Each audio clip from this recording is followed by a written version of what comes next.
গাড়ি তারা ভাঙচুর করেছে। সাধারণ মানুষ আসলে বলছেন যে আদালত প্রাঙ্গণ আইনজীবীদের বেশ কিছু মোটরসাইকেল তারা ভাঙচুর করেছে, একটি মসজিদে তারা পাথর নিক্ষেপ করেছে। সব মিলিয়ে কিন্তু এখনো পর্যন্ত আমরা দেখছি যে যারা সনাতন ধর্মাবলম্বীরা রয়েছেন, বিক্ষোভকারী, তারা কিন্তু ছত্রভঙ্গ হয়ে তারা এখনো পর্যন্ত টেরিবাজারের মুখ থেকে আইনশৃঙ্খলা বাহিনীর সদস্যদের লক্ষ্য করে তারা ইটপাটকেল নিক্ষেপ করছে এবং আইনশৃঙ্খলা বাহিনীর সদস্যরা কিন্তু একেবারে বিক্ষোভকারীদের মুখোমুখি অবস্থানে তারা টেরিবাজারের পাশ থেকে কিন্তু আইনশৃঙ্খলা বাহিনীর সদস্যদেরকে লক্ষ্য করে ইটপাটকেল নিক্ষেপের চেষ্টা করছে।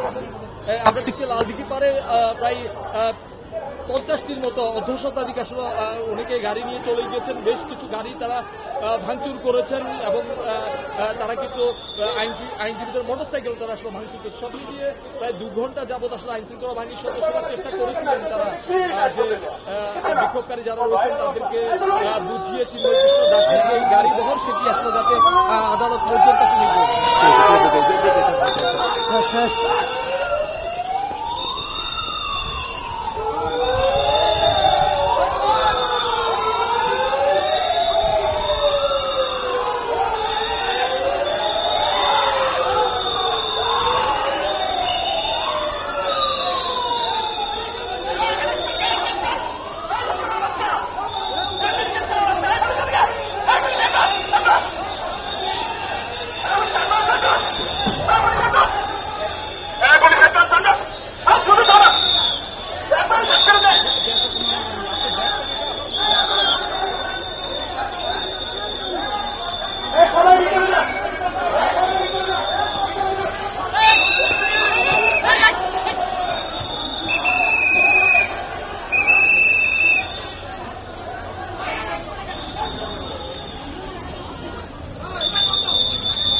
আগুন তো কই পামু।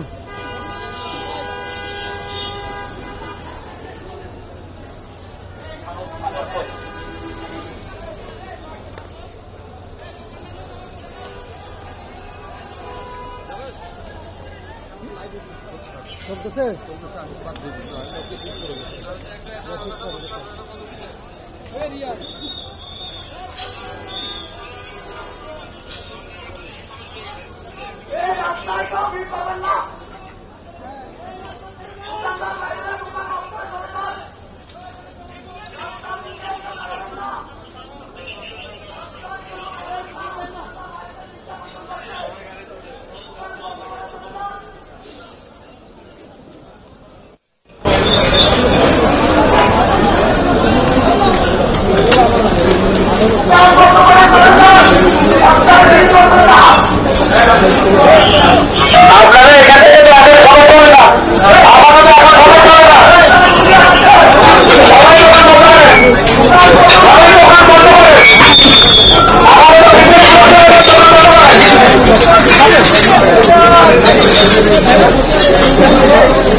দর্শক এখন